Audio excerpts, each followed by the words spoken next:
आपके देखने के लिए वीडियो है। तो आपका पहला प्रश्न है आज का,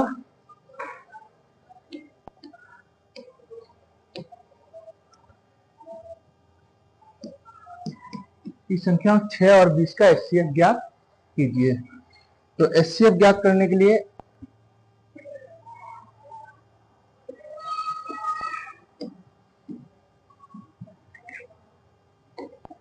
हम दोनों संख्याओं को लिखेंगे अलग अलग और उनके फैक्टर निकालेंगे। 2 3 6, 3 एकम 3, 10 बार 5 और 1।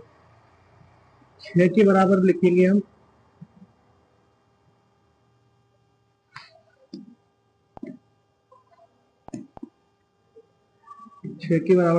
2 गुणा 3 गुणा 1 और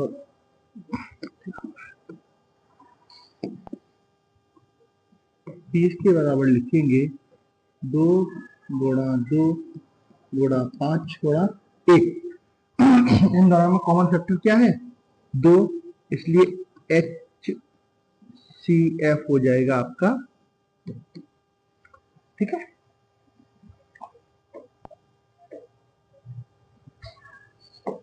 चलिए अगला प्रश्न है आपका कि 140 को अभाज्य गुणनखंडों के रूप में व्यक्त करो। हम इसको भी कर लेते हैं।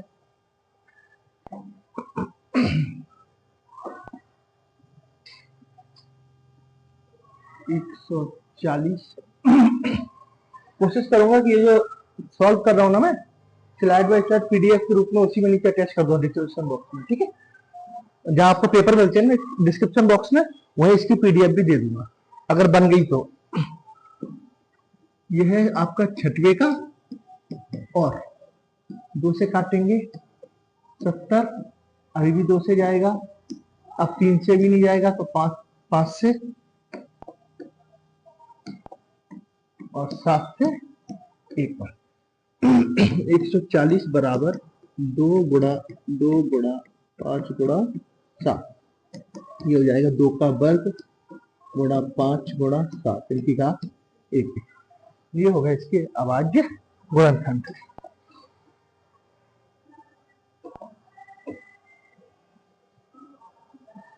आपका अगला प्रश्न है प्रश्न नंबर 7 की द्विघात बहुपद 3x² माइनस x माइनस 4 के शून्य ज्ञात कीजिए।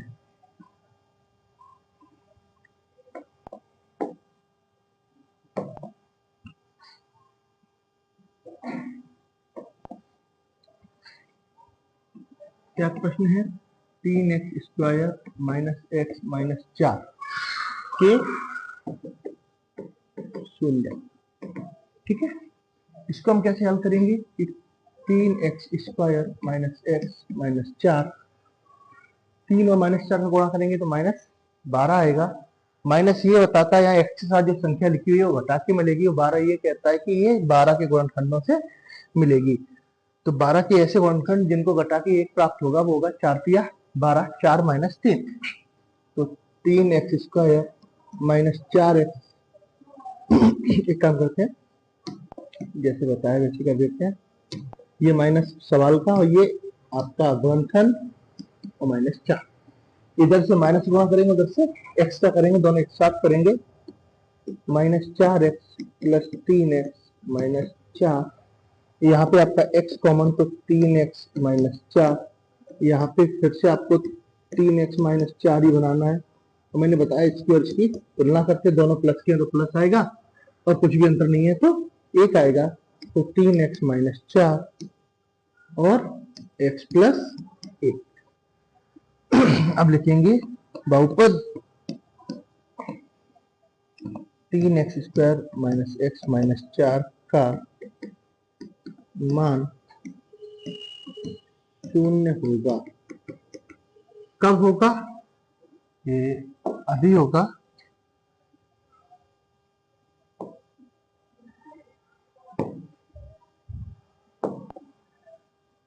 कि जब 3x प्लस 4 बराबर 0, 3x बराबर 4, x बराबर 4/3 और x प्लस 1 बराबर 0, x बराबर। इन दोनों मानों पर इस बहुपद का मान 0 होगा। अब आपका अगला प्रश्न है, ऐसा द्विघात बहुपद ज्ञात कीजिए जिसके शून्यकों का योगफल कितना है 4 और गुणनफल 1 है। ठीक है, इसके लिए हम चलते हैं फिर से अपने बोर्ड पर। ये रहा,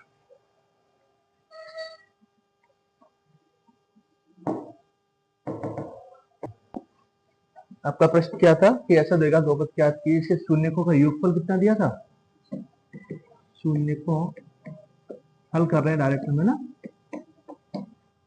शून्यकों का योगफल कितना है 4, ये होता है -b/a, तो ये 4/1, तो b बराबर -4 और a बराबर 1। ठीक है, इसके बाद हम गुणनफल यहां ले लेते हैं। शून्यकों का कितना दिया था 1, तो ये होता है c/a यानी कि 1/1, तो c बराबर भी 1 और a बराबर भी 1। यहाँ आपने देखा कि a के मान दोनों तरफ बराबर है, तो अभी हमको कुछ भी नहीं करना रहेगा, सीधा हम फाइनल वैल्यू लिखेंगे a बराबर 1, b बराबर -4 और c बराबर 1। तब आपका बहुपद क्या होगा, बहुपद होगा ax² plus bx plus c, यानी कि 1x² -4x प्लस 1।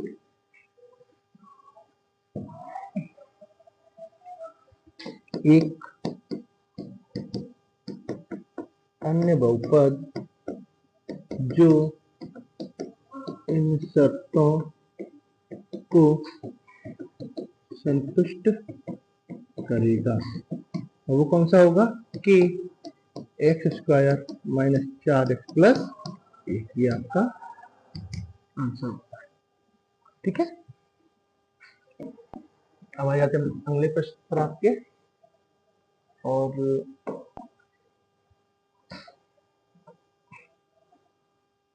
आठवां प्रश्न कह रहा है कि निम्नलिखित युग्मों के लिए a1/a2, b1/b2 और c1/c2 के अनुपात ज्ञात कीजिए और बताइए कि हल संगत है या असंगत।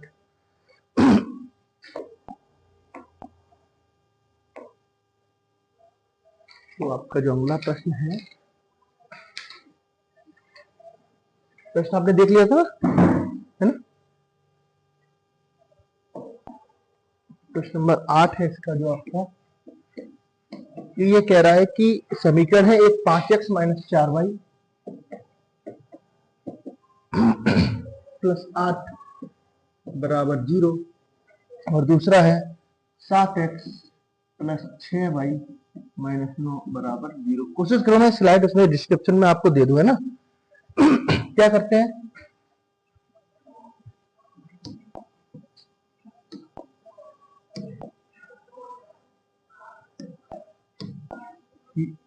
a1x plus b1y plus c1 बराबर 0, और यहाँ क्या लिखेंगे a2x plus b2y plus c2 बराबर 0। मानों की तुलना करेंगे, जब मानों की तुलना करेंगे तो आ जाएगा a1 बराबर 5, b1 बराबर -4 और c1 बराबर 8। यहाँ पे करेंगे आप तो a2 बराबर 7, b2 बराबर 6 और c2 बराबर -9। आप निकालेंगे a1/a2 कितना 5/7, हम निकालेंगे b1/b2 -4/6, ये कट जाएंगे यानी कि -2/3, और निकालेंगे c1/c2, ये हो जाएगा 8/-9, जो फर्दर बन जाएगा -8/9। आपको यही दिख रहा है a1/a2 b1/b2 के ही बराबर नहीं है, तो हम लिख देंगे a1/a2 बराबर नहीं b1/b2। अगर बात करेंगे हल तो अद्वितीय होगा, रेखाएं प्रतिच्छेदी होंगी, क्योंकि आपसे पूछा था संगत या असंगत, तो आपका उत्तर हो जाएगा संगत। ठीक है, कोई दिक्कत सवाल में? चलिए अब आपका अगला सवाल है, ये आपका है कि निम्न रैखिक समीकरण को हल कीजिए, x प्लस वाई बराबर 14 और x माइनस वाई बराबर 4। इस सवाल को हम हल कर लेते हैं।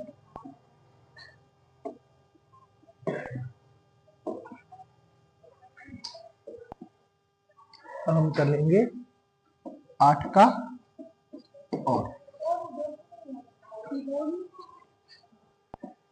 तो हमारा जो प्रश्न है क्या है, x प्लस वाई 14 और x माइनस वाई बराबर 4। ठीक है, इसको हम जिसमें आपकी मर्जी उस सवाल उस विधि से हल कर सकते हैं, लेकिन इस सवाल को ब्लोपन से करना ज्यादा अच्छा रहेगा। हम ब्लोपन इस पे अप्लाई करते हैं। जब हम ब्लोपन अप्लाई करेंगे तो लिखेंगे, एक यहां लिख देंगे विलोपन विधि से x प्लस वाई बराबर 14 और x माइनस वाई बराबर 4। जब हम विलोपन अप्लाई करते हैं तो हमें सीधा सीधा क्या करना पड़ता है, x या जब हम विलोपन अप्लाई करते हैं तो हमें क्या करना पड़ता है, x या y के मानों को हम बराबर करते हैं, सॉरी गुणांकों को, तब विलोपन अप्लाई करते हैं। लेकिन आप यहाँ देख रहे हैं x के भी गुणांक बराबर है और y के भी गुणांक बराबर है, तो गुणांक तो बराबर नहीं करने हैं। फिर हम क्या करते हैं, इसको घटाते हैं समीकरण को, और जब समीकरण घटाते हैं तो नीचे वाली समीकरण के चिन्ह बदल जाते हैं। यानी कि आपका कहने का मतलब यह है कि ऊपर वाली समीकरण से नीचे वाली समीकरण के चिन्ह को चेंज करना है, तो वो गुणांक या जो चर है वो आपस में कट जाते हैं। यहाँ आपको सीधा सीधा दिख रहा है, यहाँ एक प्लस वाई ऊपर और नीचे माइनस वाई है जो आपस में कट सकता है। तो हम इस सवाल में घटाने की बजाय क्या करेंगे, जोड़ने पर और घटाने पर सिर्फ इतना फर्क है, जोड़ने पर आपके चिन्ह चेंज नहीं होता है। तो यहाँ से बाई से बाई कट जाएगा और ये हो जाएगा 2x बराबर 18, जहां से आपको x बराबर 9 मिल जाएगा। ठीक है, इस x बराबर 9 को, ये समीकरण 1 है, ये समीकरण 2 है, तो x बराबर 9 को हम कहां रख देंगे, समीकरण 1 में। तो x प्लस वाई बराबर 14, x प्लस 9 बराबर 14, x बराबर 14 माइनस 9, सॉरी x की जगह रखना, गलती कर गया थोड़ा सा मैं,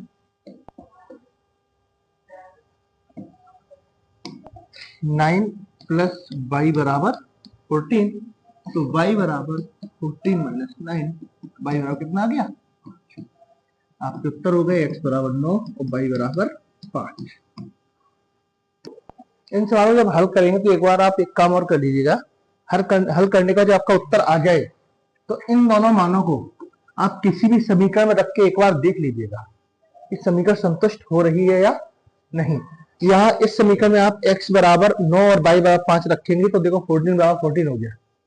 यहाँ भी x बराबर 9 y बराबर 5 रखेंगे तो 9 में से 5 गया 4, यानी कि आपका उत्तर सही है। अगर आप समीकरण संतुष्ट नहीं हो रही तो आपका उत्तर क्या है, गलत है। इस चीज को चेक कर लीजिएगा। हम चलते हैं अगले सवाल पे।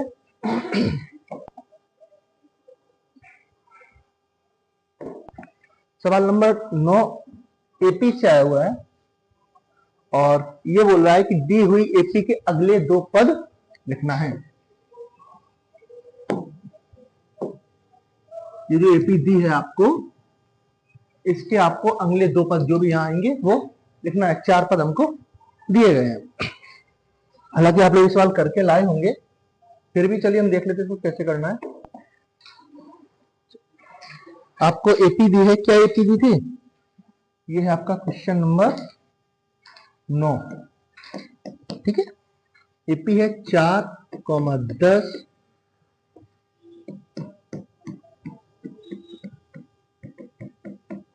अगले दो पद, ये हमको ज्ञात करना है। ठीक है, तो देखो जब हम इस सवाल को हल करेंगे तो वो कहना क्या चाह रहा है कि हमको A1, A2, A3, A4 दिया है, तो हमको ज्ञात क्या करना है, A5 और A6। तो कोई बड़ी बात नहीं है, वैसे भी हम किसी भी एपी से पद तो ज्ञात करते ही हैं, बस इतना फर्क है कि जहां तक हम एक ही पद ज्ञात करते हैं, 10वां पद ज्ञात करो, 11वां पद ज्ञात करो, हम इससे 2 पद ज्ञात कर लेंगे। हम इस सवाल को ऐसे ही बदल सकते हैं, इस एपी का 5वां और 6वां पद ज्ञात करो। तो इसके लिए हम क्या करते हैं, जब हल करेंगे ना इसका, हम ए बराबर कितना है हमारे पास 4, डी बराबर 10 माइनस 4 यानी कि 6। A5 और A6 आपको याद करना है, ठीक है। सूत्र का कौन सा सूत्र लगेगा यहाँ? ए एन बराबर a plus n minus 1 into d. हम A5 ज्ञात करते हैं पहले। A5 बराबर हो जाएगा A प्लस 4D। यहां तो कोई दिक्कत नहीं है किसी को। तो जैसे ही हो जाएगा, ए का मान कितना है? 4 गुणा 6 28, ठीक है। और क्या याद करना है हमको? A6 ये हो जाएगा A प्लस 5D। ए का मान फिर से 4,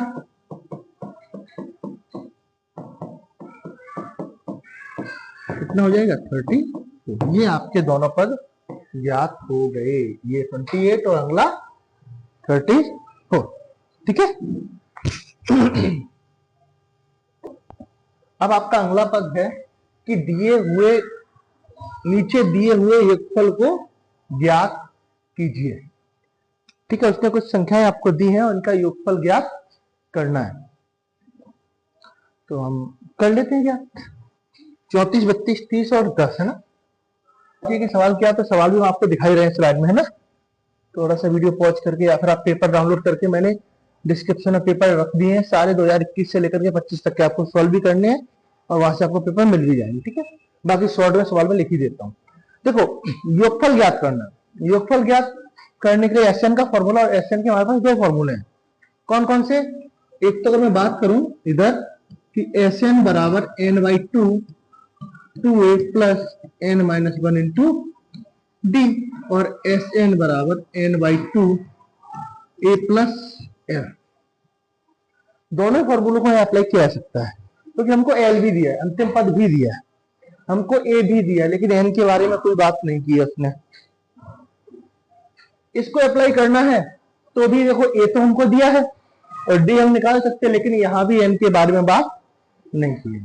तो हम एक काम करते हैं, क्योंकि हमको एन निकालना है तो एन हम निकाल लेते हैं। उसके बाद ये फॉर्मूला थोड़ा ज्यादा सरल पड़ेगा। अगर हमको यहाँ 10 नहीं दिया गया होता तो फिर कुछ सोचते। चलिए, तो एन कैसे निकालते किसी भी सवाल के लिए? ए एन के फॉर्मूले से। और यहाँ पे हम कुछ चीजें पहले से लिख लेते हैं जो हमको दी हुई है। देखो क्या दिया है? ए बराबर 34, डी बराबर 32 माइनस कितना हो जाएगा? -2। ए एन बराबर हमको 10 दिया है। अंतिम पद क्या होता है? A n. तो पहले हम लगाते हैं ए एन का फॉर्मूला। ए एन बराबर a plus n minus 1 into d. ये कितना दिया है? 10। ये 34 एन माइनस 1 और डी कितना दिया है?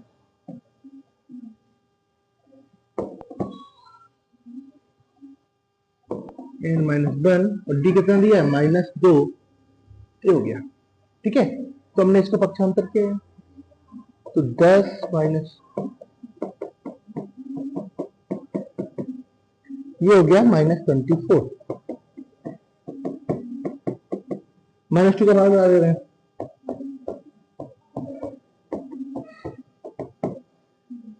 ये भी कटा, ये भी कटा, कितने बार? 12 बार।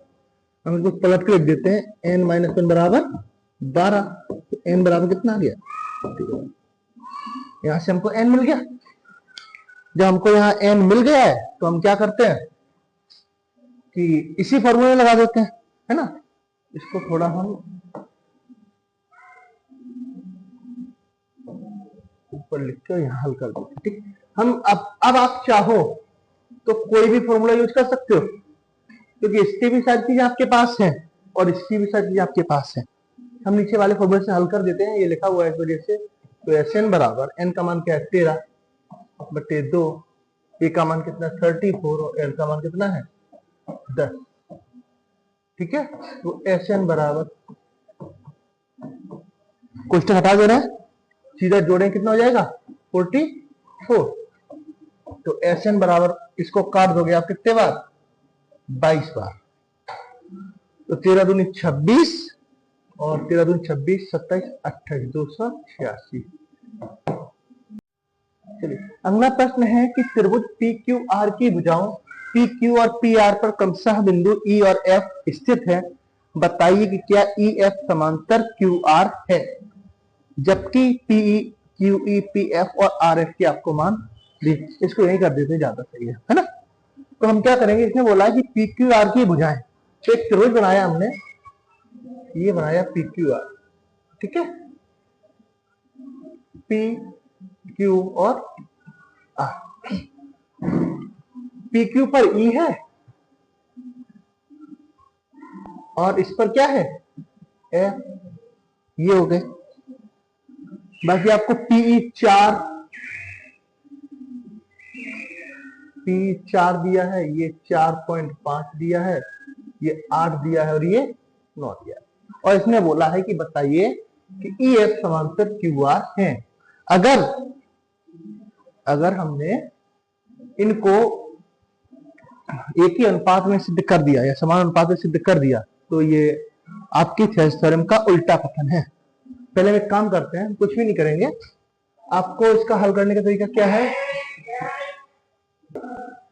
तो हम बात कर रहे हैं सवाल में, देखो हमारी जो थेल्स थ्योरम थी, हम उसमें क्या करते थे कि ये जो लाइन है ई एफ है ना और क्यू आर, इनको पहले समांतर मान के चलते थे।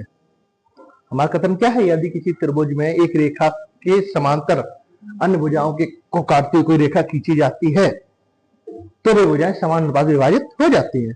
उनका कहने का मतलब क्या था, पीई बटे क्यूई पी एफ बटे एफ आर, अगर ये दोनों समान अनुपात में हैं तो रेखाएं समांतर हैं। लेकिन अगर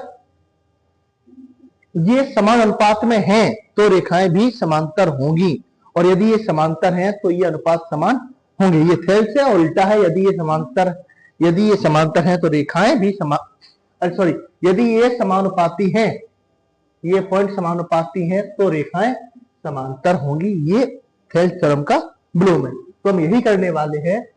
ये आपको जब हल करेंगे तो ये आप दिया है में लिख लेंगे, ठीक है। फिर आप निकालेंगे पीई बटे क्यूई, कितना 4 बटे 4.5। फिर आप निकालेंगे पी एफ बटे आर एफ, कितना 8 बटे 9। दोनों को 2 से अगर आप काटेंगे तो भी कितना जाएगा 4 बटे 4.5। यहां से आपको दिख रहा है पीई बटे क्यूई बराबर है पी एफ बटे आर एफ, क्योंकि ये दो भुजाएं या ये दूरियां समानुपात में हैं, इसलिए क्यू ई एफ समांतर होगा क्यू आर। हमने बस उल्टा पर सॉल्व कर दिया है। ये सवाल 3 तरीके से आ सकता है, सॉरी 2 ही मानो कि अगर ये चारों दे दिए हैं आपको तो ये उल्टा सॉल्व कराएगा, तो भी आपको करना वही है, बस नीचे लिख देना है कि हाँ ये समानुपात में है तो ये समांतर है। या फिर आपको वो क्या करेगा, पहले बोलेगा ये समांतर है तो आपको 3 की वैल्यू देगा और 1 की वैल्यू फाइंड करवाएगा।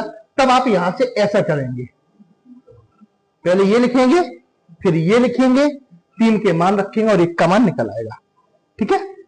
चलिए अब ये तो उस पर जाना नहीं है बॉक्स पे, इसको हम यही कर देते हैं।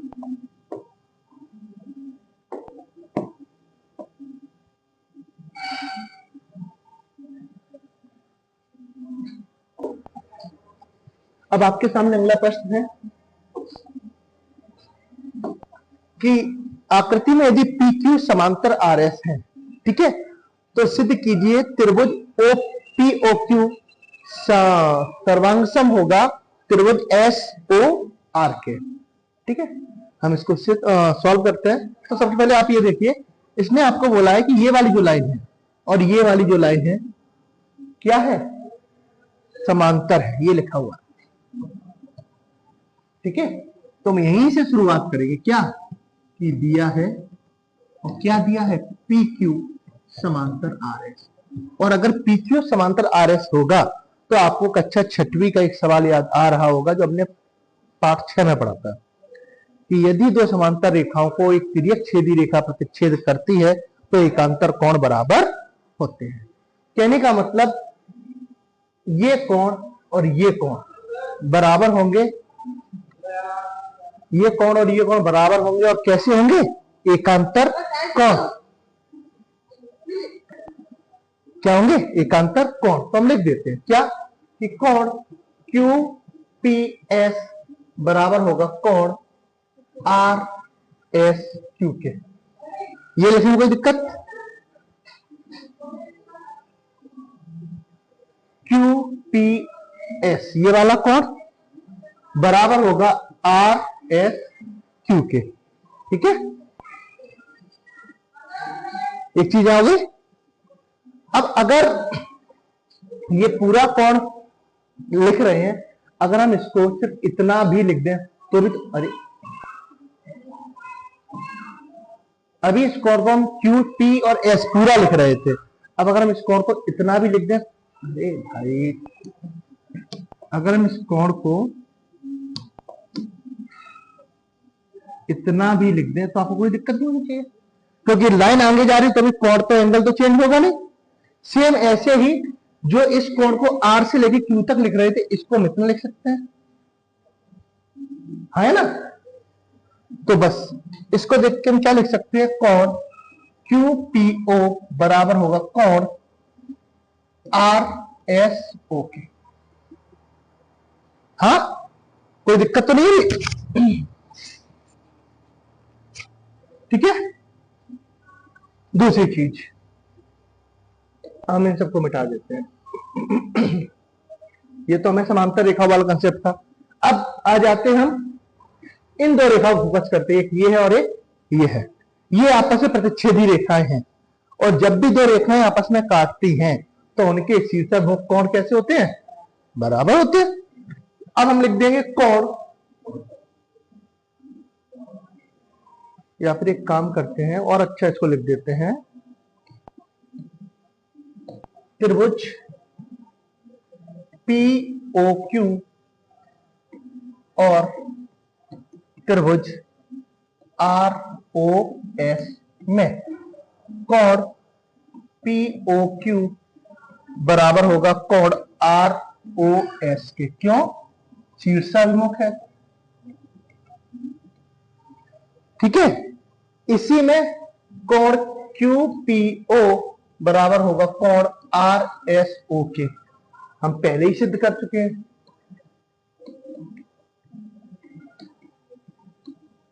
ऊपर सिद्ध किया है ना, ये वाली नहीं, ये लिख दी। किन्हीं भी दो त्रिभुजों में अगर दो कोण बराबर होते हैं तो वहां लग जाती है कोण कोण समरूपता।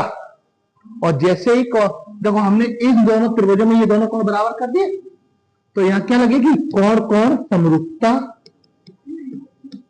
से।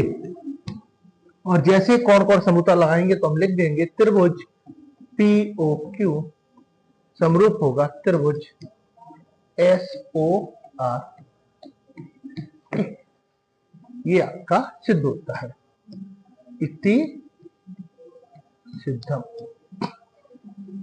ठीक है, अगर आपके पास ऐसा सवाल आ जाए तो कोई भी दो त्रिभुज दो कोण आप बराबर कर दीजिएगा, दो कोणों की युग्म बराबर कर दीजिएगा। जैसे दो कोणों की युग्म बराबर होंगे आप सीधा लिख दीजिएगा कि वो त्रिभुज कैसे हैं? समरूप हैं।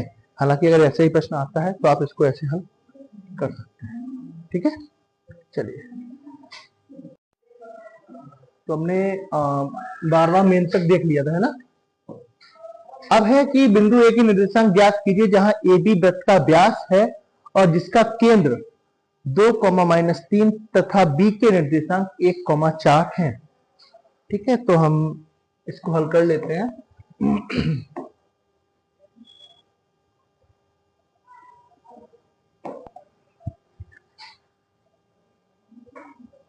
आपका सवाल था कि ए के निर्देशांक ज्ञात कीजिए जहां ए बी वृत्त का व्यास है।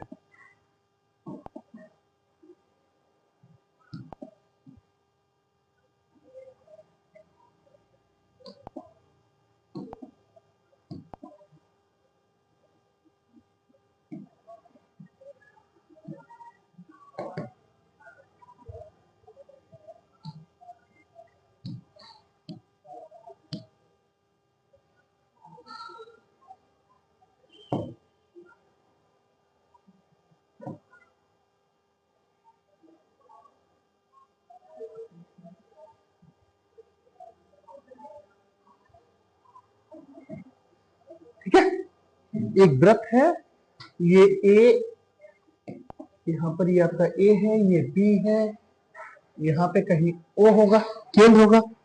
इसने बोला इसके निर्देशांक आपको ज्ञात करने हैं।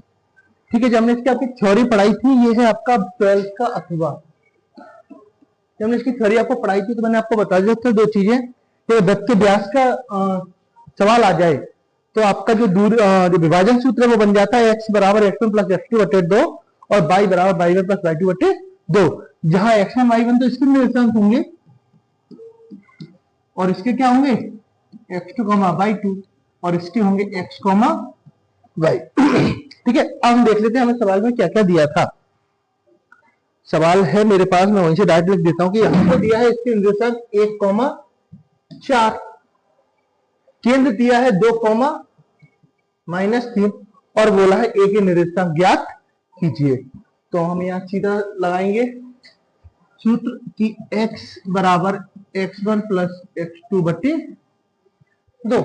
x का मान कितना है हमारा 2, x1 का मान हमको ज्ञात करना है, x2 का मान कितना है 1 बटे 2, क्रॉस मल्टीप्लाई करेंगे तो x1 प्लस 1 बराबर 4, तो x1 बराबर 3। राइट, ऐसे ही हम यहाँ y वाला फॉर्मूला लगाएंगे, y बराबर y1 प्लस y2 बटे 2, y का मान है -3, यहाँ बात एक ले लो। y1 का मान कितना है आपका ज्ञात करना है हमें, y2 का मान है 4 बटे 2, क्रॉस मल्टीप्लाई करेंगे तो y1 प्लस 4 बराबर -6, पक्षांतर करोगे तो y1 बराबर -6 -4, तो y1 बराबर ये आपके उन दोनों बिंदु निर्देशांक आ गए। सॉरी, वृत्त के व्यास के दूसरे सिरे के निर्देशांक आ गए। ठीक है, कोई दिक्कत यहाँ पे? अगर आपको यहाँ ये हम जो शिफ्ट करते हैं ना इसकी इसमें दिक्कत आ रही हो तो आप लोग क्या करना, पहले पेपर डाउनलोड कर लेना, वीडियो के डिस्क्रिप्शन में है, वहां से सवाल कहीं लिख लेना और फिर उसके बाद वहां पीडीएफ में जाके हल देख लेना, है ना, जो भी हो जैसा आपको समझ में आए, क्योंकि अभी अब इसको वहां लिखना इतना टाइम भी नहीं है, बार बार लिखने टाइम खराब होगा। अब अगला सवाल है आपका, यदि किसी समकोण त्रिभुज एबीसी में कोण बी समकोण है तथा AB बराबर 4 और BC बराबर 3 सेंटीमीटर हो तो साइन ए और कॉस ए का मान ज्ञात कीजिए। ठीक है, तो ये आपका यूनिट 8 का सवाल है ना, आपको पता है। अगर आपको नहीं भी लिखता ये कोण बी बराबर समकोण है तो भी इसने यहाँ लिख दिया था समकोण है ना, और आपको पता भी है अगर ये चीजें दी हैं और ये मान ज्ञात करने तो हमको समकोण त्रिभुज का ही प्रयोग करना पड़ता है। तो हम इसके लिए करते हैं, जैसे अपने जेम बोर्ड पर AB बराबर 4 और BC बराबर 3 हमको दिया है। प्रश्न नंबर 13 को हल करने जा रहे हैं। जहां पर उसने क्या लिख रखा है हमको कि एक समकोण त्रिभुज ABC में, याद रखना कि जब भी आप इसको बनाएंगे तो कोशिश करना ये त्रिभुज समकोण ही बने, है ना। आप अपनी स्केल का प्रयोग करके प्रॉपर बनाना। ये A है, ये B है, ये C है। यहाँ थोड़ा याद रखना कि हम ABC कहीं भी लिखते थे, इस सवाल उसने दिया था कि कोण B समकोण है तो B ही जाएगा समकोण पर। अब उसने बोला AB बराबर 4 और BC बराबर 3। ठीक है, तो सबसे पहले हमें जो साइन और कॉस ए के मान ज्ञात करने, इनके लिए हमें चाहिए पड़ेगा कर्ण ज्ञात करने के लिए हम इस त्रिभुज में क्या लगाएंगे, पाइथागोरस प्रमेय। हम लिखेंगे त्रिभुज ABC में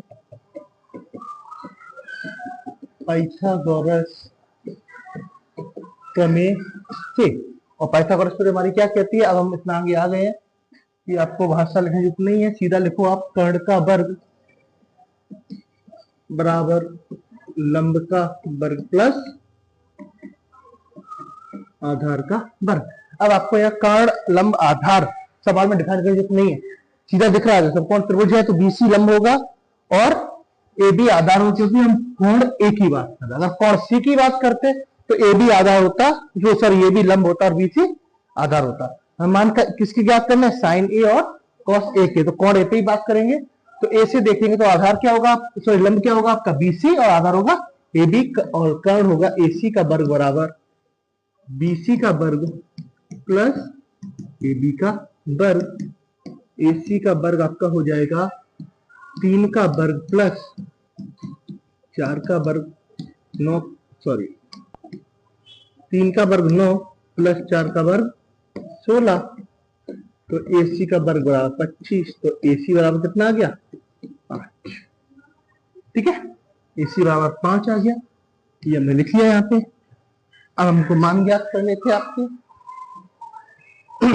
तब आपको ज्ञात करना है साइन ए, जो आपने अच्छे से पढ़ा है, क्या होता है? लंब बटे कर्ण। तो लंब कितना है आपका? BC, कर्ण क्या है? AC, यानी कि 3/5। और दूसरा आपको ज्ञात करना था cos A, ये होता है, cos A क्या होता है? आधार बटे कर्ण। आधार है AB, कर्ण है AC, ये हो गया 4/5। ये आपके दोनों आंसर कंप्लीट होते हैं। ठीक है, चलिए अगला सवाल मतलब लेके नहीं जा रहे हैं। अगला सवाल उसने ये बोला है, हम ये लिखे देते हैं 13 का, और ये है आपका sine 7 degree plus cos degree, sine 7 degree plus cos 30 degree,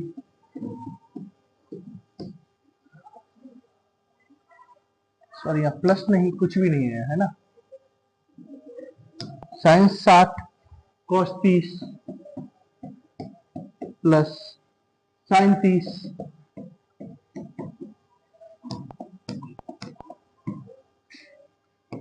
cos 60 degree, मान ज्ञात कीजिए। ये आपका अगला सवाल है। तो हम इसको डायरेक्ट हल करते हैं। साइन 60 का मान क्या होगा? √3/2, कॉस 30 का मान √3/2 प्लस साइन 30 का मान 1/2, और 12 प्लस क्यों लग जाता है, और कॉस 60 का मान भी 1/2। ये हो जाएगा 3/4, और ये हो जाएगा 1/4। आप एलसीएम लोगे 4, 3 प्लस 1, 4/4 कितना आ गया? 1। अब ये एक किसी भी फॉर्म में दे दे, सीधा उत्तर 1 दे दे तो आप, सॉरी अगर ओटी में आ जाए, या तो आपको ये लिखना है सीधा उत्तर, अगर ओटी में आ जाए 1 दे दे तो एक उत्तर है। बोला नहीं साइन 90, तो साइन 90 भी एक होता है, cos 0 भी एक होता है, tan 45 भी एक होता है। ठीक है, ये आपका आंसर होता है।